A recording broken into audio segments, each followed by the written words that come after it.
Espacios vividos. Hoy en Espacios Vividos vamos a viajar un poquito, vamos a conocer Velilla de Ebro. Lo hacemos de la mano de Paco Pellicer, profesor de Geografía. Bienvenido, Paco. Hola, buenos días, muchas gracias. En este Espacios Vividos de hoy nos llevas de viaje.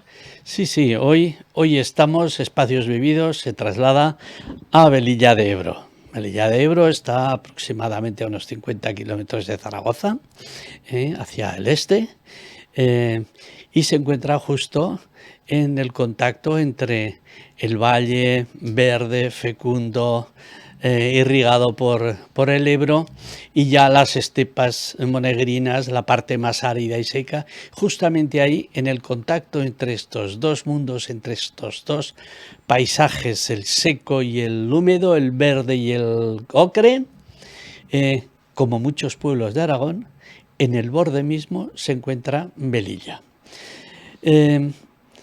Yo tenía conocimiento de Velilla desde hacía tiempo, fundamentalmente porque tienen un patrimonio hidráulico muy interesante de unas norias, un molino, un lavadero y tal, y hacía días que, aunque lo conocía por fotos, por documentos y demás, pues tenía ganas de verlo y aproveché el domingo por la mañana y me di un paseo, está todo cerquita, y descubrí una de estas joyitas preciosas que tenemos en nuestro territorio, que es un pequeño municipio que es un gran protagonista de la historia. Y dices, ¿cómo es que este pueblo de apenas 202 habitantes en este momento? Bueno, pues me desplacé hasta allí, estuve viendo las norias, magníficas, preciosas, y no pude acceder al espacio que llaman La Mejana, que era donde me hubiera esparcido en lo que es el reconocimiento del medio natural. Hay unas rejas y tal, un poco incomprensible cómo está aquello, pero bueno, las norias funcionando magnífico, junto al molino, junto al lavadero, todo restauradito, todo muy puesto. Esto fue hacia 2011, es cuando se acabaron pues todas las obras para poner ese patrimonio en esto. Vamos a empezar la visita por ese paisaje, ¿no? Nos has dicho ya seco y húmedo, un gran contraste.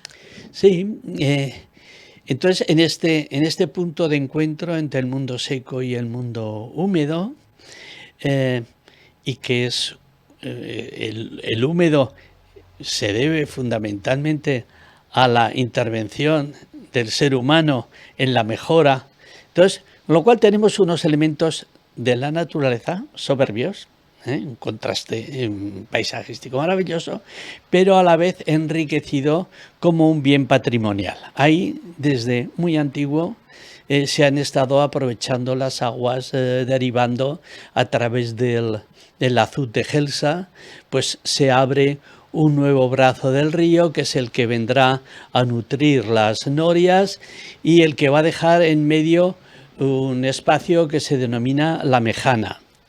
La Mejana viene de Mediana, de la isla que queda dentro del río, entre dos brazos del río.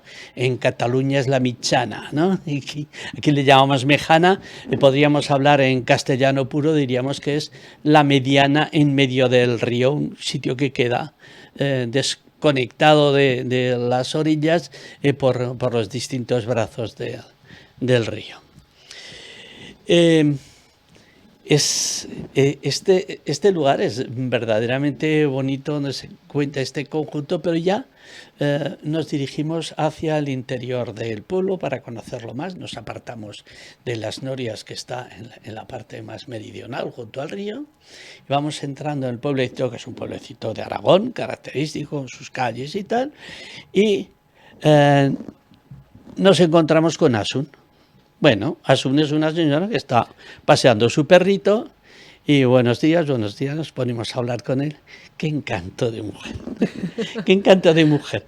Enseguida que vio que teníamos interés por conocer el pueblo, se desvivió con nosotros y nos llevó a la plaza para que viéramos el yacimiento arqueológico que hay unos vestigios que están ahora descubriendo. Se pusieron a hacer la plaza nueva y le salió nada menos que el foro romano.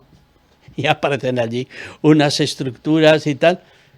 y nos habla de la casa que están restaurando al lado, que es la Casa Zapata, tiene un portal, parece plateresco, muy bien labrado y tal, donde van a hacer un museo donde van a llevar buena parte de los elementos arqueológicos encontrados en este pueblo, los van a llevar allí para exhibirlo junto con los vestigios de la plaza, porque ante todo lo que quieren es aprovechar lo que es la parte arqueológica y la parte natural para que su pueblo se conozca, para que la gente pueda asistir y disfrutar de este compendio que está cargado de historia.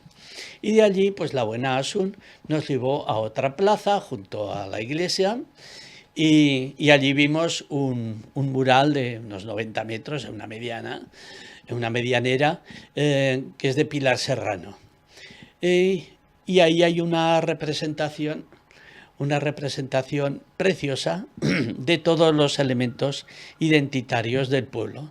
Pilar Serrano es una chica del pueblo que pinta divinamente y que ha hecho una concepción la mar de interesante, y en la que aparecen desde los romanos, la campana de la que hablaremos, la campana del milagro, aparecen los demonios, los dances, aparece Quevedo, aparecen las doncellas, aparecen los delfines, todos los elementos que forman parte de la identidad del pueblo. Es una representación de un gran encanto. Claro, nuestra amiga Asun nos lo fue relatando todos los elementos identitarios del pueblo a partir de ese mural. A mí me recuerda en los pórticos de las iglesias o en los retablos, en los que estas representaciones pues eran elementos didácticos para contar la historia y la identidad de cada lugar. Bien, casi nos lleva a casa con una amabilidad extraordinaria, pero ya le dijimos que teníamos interés de subir a la parte superior del pueblo. Para eso hay unas gradas, una escalera que la han restaurado recientemente, que va hasta una iglesia de San Nicolás de Bari, que está en la parte ya superior, a una altura considerable respecto al pueblo. Lo primero que me sorprendió fue ver unas fotografías en blanco y negro en la fachada allí, un poco oscuras. Yo digo, qué buena pinta tienen esto. Después ya me entero de que eso formaba parte del retablo de San Nicolás de Bari, que estaba hecho en alabastro, que es la roca de la que vamos a hablar inmediatamente, que está en las inmediaciones, y que era obra nada más y nada menos que de Damián Forment. Es decir, este retablo que lamentablemente pues se destruyó, se quemó en la Guerra de España, quedan fotografías y algunos vestigios, pero es de Damián Forment. Y dices, wow. Y allí en San Nicolás de Bari pues estaba la campana milagrosa. Tendremos que hablar de la campana. Eso te iba a decir, nos estás aquí hablando de esa campana. Ahora en unos minutos desvelaremos ese misterio de la campana. Has mencionado el alabastro, que sí, está por allí, esa zona. El alabastro forma parte de las estructuras sedimentarias de la depresión del Ebro. Entonces son unos estratos. El alabastro es en definitiva yeso, pero es un yeso muy especial, de altísima calidad. Es una piedra empleada con notable éxito en muchos lugares, desde el retablo del Pilar de Damián Forment hasta el propio de Velilla de Ebro y otros muchos. Este material se ha utilizado mucho para la construcción y para sobre todo la escultura y el detalle. Tiene unas calidades translúcidas y tal, que es una maravilla, es un material excelente. Lástima, y aquí tengo que poner una pequeña crítica, ya sabes que no me guardo nada en el tintero, que todas estas canteras que están en el entorno de Velilla, pero también de Gelsa, de Quinto, de todo este entorno. Estas canteras, pues en modo alguno están restauradas ni nada, sino que se explotan y se dejan allí todos los restos. Y eso pues causa un deterioro del paisaje que da un poco de pena, ¿no? Da un poco de pena, sobre todo cuando subes arriba y en lo que llaman las eras del pueblo, donde se trillaba y donde había unas casitas que eran los pajares, donde se guardaba el grano y la paja. Y a mí lo primero que me sorprendía es que hay algunos muros de estos pajares que tienen unos sillares estupendos. Dices, hombre, normalmente este material no se emplea para hacer Bueno, pues son materiales retomados de ese entorno. Incluso en la iglesia de San Nicolás de Bari lo que observamos es un pedazo de ábside románico extraordinario, también hecho con sillarejos de este mismo material. Muy probablemente este ábside se construyó con materiales del propio yacimiento que estaba allí en el entorno, y además sobre un antiguo templo romano dedicado a Atenea. Fijaos que aquí se está poniendo el templo romano de Atenea, el románico, se está poniendo el barroco, el neoclásico, que se están superponiendo en un lugar, con lo cual dices, si parece un resumen de historia, ¿eh? Es fantástico. Pues si hablamos de historia, ya en estas eras empezamos a vislumbrar que hay una parte excavada en la que aparecen el trazado de calles romanas. Estuve caminando como un señor, caminando sobre una calle romana perfectamente empedrada, con sus canalizaciones, porque no tenían cloacas. Esto era a cielo abierto, el agua discurría por la superficie y tiene todo preparadito, sus aceras, su canalización central, lateral, para que el agua discurra. Son calles paralelas o perpendiculares a la alineación del Ebro. Y esta cuadrícula ya nos está hablando de una colonia romana que se funda en el año 44 a.C. y que va a durar hasta el 70 después de Cristo. Entonces, esto es aproximadamente 100 años. La colonia es muy importante en el mundo romano. Son puntos donde se ejerce el poder, donde se controla el territorio.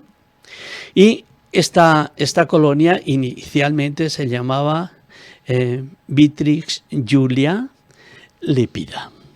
El Lépido era el jefazo, el representante de Roma, de un triunvirato. Entonces este Lépido era muy importante entonces y es el fundador de esta ciudad, y ahí se instalan los retirados del ejército, diríamos, los que han servido en las legiones romanas. Cuando son ya veteranos, pues les conceden un pedazo de tierra y un espacio dentro de estos territorios para que lo cultiven, para que continúen su vida.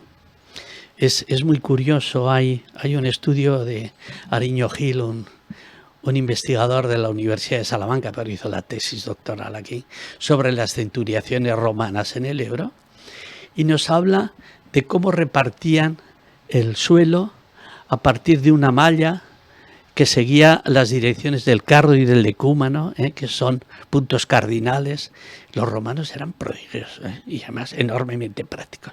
Lo distribuían en estas parcelas que tenían 714 por 714 metros. Este investigador ha estado estudiando sobre fotografías aéreas y ha descubierto varias de las centuriaciones en las que venía un colono y desarrollaba su casita y tal. ejemplo, pues Utebo, que en el ordinal latino pues era el octavo, pues está justamente en la esquina de una de estas cuadrículas. Bien, aquí también es de suponer que tenían unas centuriaciones con unos terrenos para cultivar, para desarrollar allí su vida. Bueno, el bueno de Lépido, pues parece que cayó mal en Roma y hubo sus problemas y tal, y ya incluso cambiaron el nombre y le latinizaron el nombre de Kelce, que era íbero, el anterior, pues lo latinizaron y le llamaron Celsa. Entonces se le llama Lépida Celsa o simplemente la colonia Celsa. Aquí se ha encontrado un montón de cosas. Casas fantásticas, como la Casa de los Delfines. Es un mosaico que aparece unos delfines muy bonitos y que Pilar Serrano lo ha representado en el mural de la plaza. Pero había panaderías, había de todo tipo de infraestructuras, de habitabilidad, y que le daban a este lugar una vida muy potente. Lépida Celsa era, junto con César Augusta, las dos únicas colonias en Aragón, las dos colonias romanas. La que chutó fue César Augusta y Celsa pues quedó apagada. Una historia muy rica, como muchas poblaciones aragonesas, con esa curiosidad de ese poderío en la época romana. Y antes de despedirte, Paco, sácanos de la incertidumbre, ¿qué es la Campana del Milagro? Brevemente. La Campana del Milagro, hacia el año 400, venía por el Mediterráneo flotando sobre las aguas del mar, tenía un diámetro de 2,5 metros y venía flotando y empezó a remontar por el Ebro. Todos los ribereños querían atraparla, echaban garfios para agarrarla y tal, y entonces la campana se hundía y tal. Hasta que llegó a Velilla y allí se quedó parada. Y querían sacarla, pero no podían tampoco. Hasta que fueron 3 doncellas, la tocaron y entonces la campana se elevó y se quedó en la orilla. A partir de ese momento esa campana se instaló en la iglesia esta de San Nicolás, y la cosa es que sin que interviniera la mano humana, tañía, se ponía a tocar sola cuando había anunciando grandes catástrofes o eventos notables. Esto tuvo una repercusión en la literatura y en las leyendas, fundamentalmente a la gente del pueblo le daba igual. Pero a los ricos, a los reyes y a todos estos, que el hecho de que les anticipase que iba a ocurrir alguna cosa, que iba a morir o que iba a haber una guerra, una batalla, no sé qué, que la campana anunciara, y todo esto pues da lugar a una abundante literatura. Incluso hasta Quevedo escribe sobre la famosa campana milagrosa de Velilla de Ebro. Y bueno, Quevedo ya sabes que tiene una ironía y tal igual. Y se ríe de esa leyenda de una forma muy irónica, muy despiadada, muy simpática. Dice que eso es una badajada. En fin, entiéndase como quiera, pero el astuto Quevedo no daba puntadas sin hilo. Pues Paco Pellicer, profesor de Geografía, muchas gracias por habernos llevado hasta Velilla de Ebro. Animamos a todos nuestros oyentes y telespectadores a que se acerquen a descubrir ese patrimonio hidráulico, los vestigios romanos, ese fabuloso mural, y que también hablen con Asun o con cualquier habitante, que es la mejor manera de conocer un lugar. Muchas gracias, Paco. Gracias a vosotros.